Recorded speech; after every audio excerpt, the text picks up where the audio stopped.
2 years నుంచి చెప్తున్నా ఇంట్లో చెప్పమని. రేపు చెప్తా, ఎల్లుండి చెప్తా, టైం వచ్చినప్పుడు చెప్తా అన్నావు. ఇప్పుడు చూడు ఎక్కడి వరకు వచ్చిందో. You know how my family is. నిన్నే కదే స్టేజ్ ఎక్కి అన్ని కబుర్లు చెప్పావు. బౌండరీస్ అన్ని బ్రేక్ చేయాలి, ఎదురు తిరిగి నిలబడాలి, నిప్పుల మీద నడాలన్నావు. నా సిచ్యువేషన్ ఏంటో అర్థం చేసుకోకుండా ఇష్టం వచ్చినట్టు మాట్లాడుకో. అంటే ఏంటి ఇప్పుడు? నువ్వు ఎవరినో పెళ్లి చేసుకొని వెళ్ళిపోతే అయ్యో పాపం ఇంట్లో చెప్పడానికి ధైర్యం లేదు, అందుకే వేరే వాడిని పెళ్లి చేసుకొని వెళ్ళిపోయింది అనుకోవాలా? నువ్వు అనుకున్నంత ఈజీ ఏం కాదు. I have to deal with my family. Time చూసి చెప్తా. ఎప్పుడు చెప్తా? అదే ఎప్పుడు చెప్తా? అదే ఎప్పుడు చెప్తావు?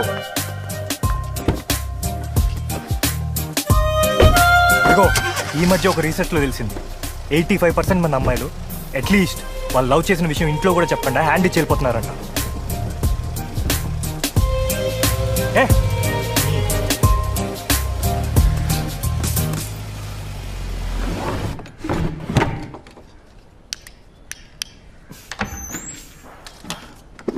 పక్కింటి డాక్టర్ని పిలిచాను, వచ్చారు.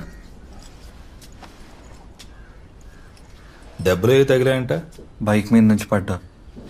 కూర్చో చూద్దాం. లేదు పర్లేదు, బానే ఉన్నా. నువ్వు తాగున్నావా? నువ్వెవరైనా మంచి డాక్టర్ దగ్గర కౌన్సిలింగ్ తీసుకుంటే బెటర్. మీరు తాగుతారా మందు? తాగుతాను. మీరు వెళ్ళి తీసుకోండి కౌన్సిలింగ్. మందు తాగితే కౌన్సిలింగ్ తీసుకో. అప్పుడప్పుడు తాగితే అలవాటు అంటారు, నీలా ఎప్పుడూ తాగితే వ్యసనం అంటారు. మీరు సైకియాట్రిస్టా? కాదు, ఆర్థోపెడిక్. మరి బోన్స్ గురించి మాట్లాడాల్సిన వాళ్ళు బ్రెయిన్ గురించి ఎందుకు మాట్లాడుతున్నారు? మీ మీద ప్రొఫెషనల్ మిస్కండక్ట్ కింద కేసు తెలుసా? రే, డాక్టర్ గారితో ఇలాగేనా మాట్లాడేది? మర్యాద లేదా? రే, సారీ డాక్టర్, ఏమనుకోవద్దు. నాకు తెలిసిన సైకియాట్రిస్ట్ ఉన్నాడు, ఒకసారి తీసుకెళ్ళి చూపించండి.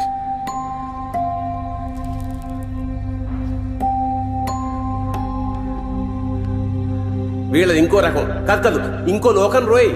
అనుకున్నది చేయలేక, ఏమీ చేతగాక సమాజాన్ని తిట్టుకుంటూ మత్తులో బతికేస్తారు. అసలు వీళ్ళకి మనుషులే నచ్చరు. మారాలని ఆలోచన లేని వాడికి ఏ వైద్యం పనికిరాదు.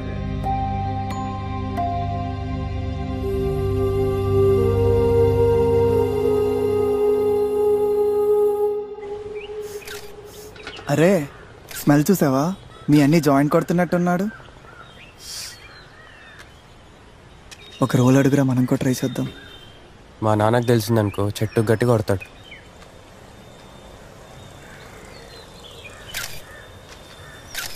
ఏం చేస్తున్నావు? Go green challenge. #Go green, #nature lover, #Haritha Haram. అరే మీ నాన్న